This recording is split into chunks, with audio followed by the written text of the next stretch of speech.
मुमकिन है कि मुझे इस फिल्म में अगर 35 लाख का कैमरामैन पड़ा है। मेरे अंदर तो वो कैरेक्टर नहीं था, मैंने कभी अच्छा था लेकिन तो वो भी इस जेस्चर पे आगे आए, हर आदमी अपने शोबे से वापस आए, इसलिए कि 3 करोड़ में फिल्म बनाना नामुमकिन है। उसको मुमकिन बनाने के लिए सिर्फ शान के पैसों से नहीं होगा। वो सब इस वलवले में आए, इस जोश में आए, नहीं तो सर्कस में मैं अकेला बंदर अच्छा नहीं लगूंगा। नहीं, कितने कितने साइको साइको हो रहे हैं। नहीं, साइको हैं लेकिन उसको बाहर एक्सपोज कैसे होता है सर? जैसे आपने जो मेरा कैरेक्टर था वो जो तो डिपेंड करता है कि वो डायरेक्टर है या आपका साथ वाला आपका दोस्त है, आपकी बीवी है या आपका शौहर है या वो साइको आपका भाई है या साइको सारे हैं, कहना आप ये चाह रही हैं कि साइको सारे हैं, नहीं, सिर्फ जगह का फर्क है। हुकूमत ने एक वो बनाया भी था कि फेस्टिवल्स पे बाहर की फिल्म नहीं लगेगी। जी बिल्कुल। मुझे नहीं पता कि वो प्रोड्यूसर एसोसिएशन बैठे हैं, रफ़ीक साहब, शहजाद साहब बैठे हैं, इनको एक्शन लेना चाहिए। माशाल्लाह ये बहुत एक्टिव हैं, बड़ा काम कर रहे हैं और ये पंजाब फंड्स में नदीम मानवी वाला साहब और इनका बहुत कंट्रीब्यूशन है, बहुत टाइम है, इन्होंने बहुत टाइम सर्व किया है, हुकूमतों से मीटिंगें की हैं। मैं इनका ये रिक्वेस्ट करूंगा कि इन्होंने आधा काम तो कर दिया, बाकी आधा भी करवाएं। देखिए मेरे ख्याल में तो साइको पहले एक मेडिकल लफ्ज़ होता था, अब अवामी लफ्ज़ है। आपको अवाम में ऐसे बहुत से साइको नज़र आएंगे,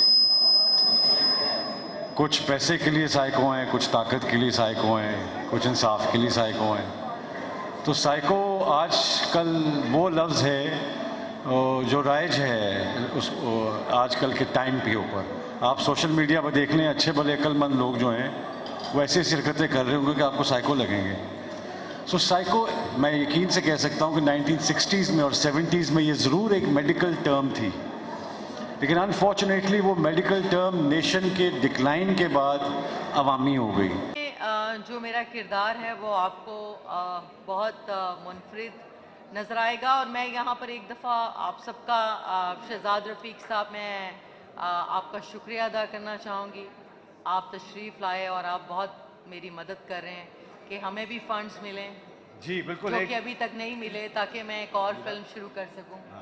इसके अलावा सफदर साहब बहुत शुक्रिया आपका, सफदर मलिक साहब, सूदी भट्ट साहब शुक्रिया। अभी खलील रहमान कमर साहब का उनका फ़ोन आया था, वो भी आ रहे हैं। तो नैयर साहब has done an amazing job और मीरा जो है वो हर इंसान की जो अलमारी होती है किरदारों की, उसमें बहुत से कपड़े लगे होते हैं, बहुत से किरदार होते हैं। और मुझे लगता है कि एक्टर के पास ये कैपेसिटी होती है कि वो उन अच्छे एक्टर के पास या प्रोफेशनल एक्टर के पास कि वो उनमें से कैरेक्टर निकाल के इस्तेमाल करके उनको वापस रख देता है।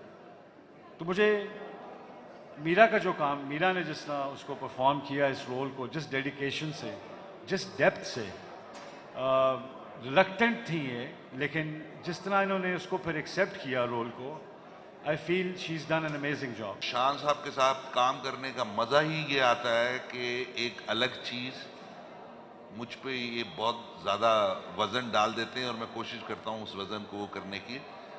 ये कैरेक्टर जो है हम दोनों ने एक सिटिंग की, उसमें कुछ चीज़ें हमने डिस्कस की और बातें करने के बाद एक नया सा रोल बना के हम लोग इसको करने में कामयाब हो गए। और कमाल ये है कि ये फिल्मबदी है रोल जी, और मैं अपनी टीम से बड़ा खुश हूँ।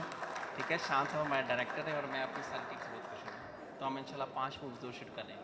स्टोरी के पॉइंट ऑफ व्यू से बहुत स्ट्रांग है, लेकिन आई थिंक यही मेरे ख्याल में सबसे डायरेक्ट इसका आंसर है कि शान भाई के साथ काम जो है वो मान के साथ कहते हैं और मैं मान के साथ मान जाता हूँ।